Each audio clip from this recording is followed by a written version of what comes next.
Hey guys, I'm gonna make one more episode here on Truthiness because I mentioned I was gonna do this twice, and I never did. So let me cover this really quick. So there's a concept called Boolean truth in programming.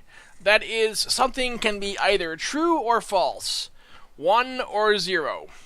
In JavaScript, you can force to see if something is true or false by enclosing it in a Boolean. Anything will do, like an empty string or an object or whatever. This will render it down into just true or false, whatever that might be. You don't usually need to do that though, so we're going to try a different way of looking at it. Any object in JavaScript might be true or false, depending on how you're using it and what its contents are. So, let's try a few things and demonstrate this. I've created a basic if-else statement to check the truthiness of whatever it is we put in here in input.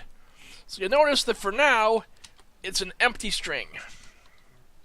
I'm going to run the program and we're going to find out, is an empty string true or false? You may have seen that one coming if you're looking at the library over here, because I'm using if not input. So let input equals empty string. It hits the if check. It just has to find out if input is true or false. Well, it's false. But let's try some other things in here. Let's say if I put ABC, is this true or false? The string that has text in it is actually true. But it doesn't matter what is in here. It could be just one letter. It could be 100 letters. Whatever the case, a string with text is true. What about numbers? The letters, the number 0, you probably would already guess this, is actually false. Always false. 0 is never going to be true. And obviously, 1 will be true, as you can see down here. However, what about -1? Probably didn't think about that one. I'll give you a moment to think. True or false? Pause the video and think about it. Okay, done pausing? Let's find out. It's true. So, any number that isn't 0 will be true, even if it's negative. I can put 100 in here and it'll still be true. So, what else can we put in here? Well, we can put not a number. You may have seen that before. And not a number is actually false. That's a special object created whenever you try to do something dumb like this. This will create not a number. So that's false. Let me prove that. Console.log input. See, that created an NaN. So not a number is false.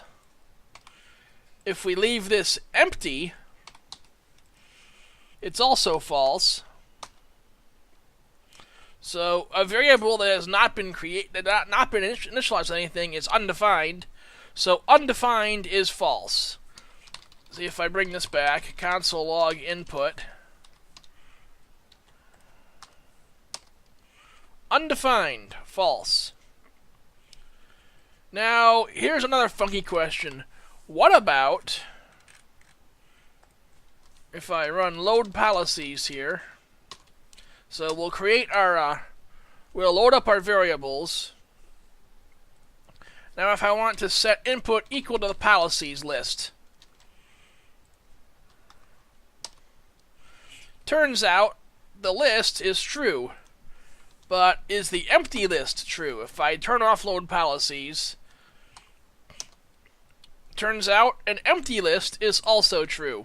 Empty array, I should say. So, if you want to test if an array has things in it, you might instead want to use the array's length. So here we're going to test its length. It's false if we're not loading anything. But if I turn loading back on, now the input is actually different. It's console.log.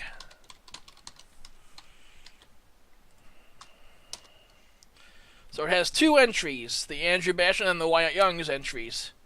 So that's how you would check if an array has anything in it. What about a map? So we have our policies map. I actually have never tried this before, so I have no idea what to expect. Okay, so it's printing out the map.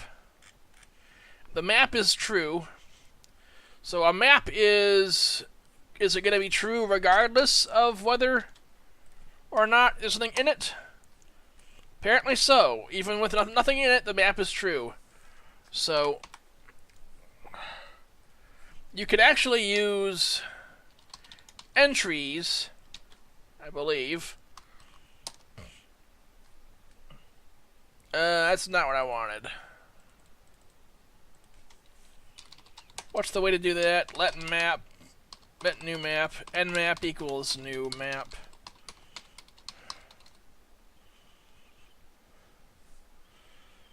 Size, right, size. nmap.size. So, I know it's kind of silly, but arrays use length and maps use .size. Why? I have no idea. But there's one more thing we can do, and so we're going to load the policies, and we're going to say let policies map .get 0. So we're going to add the object. And now, is the object, the policy object, is that true or false? It's true. So any object is pretty much always true. The only time you're going to get false is either when it's not a number, undefined, or the number 0. Remember this, because this is very important for when you're figuring out your branching pathways in your code. Thank you.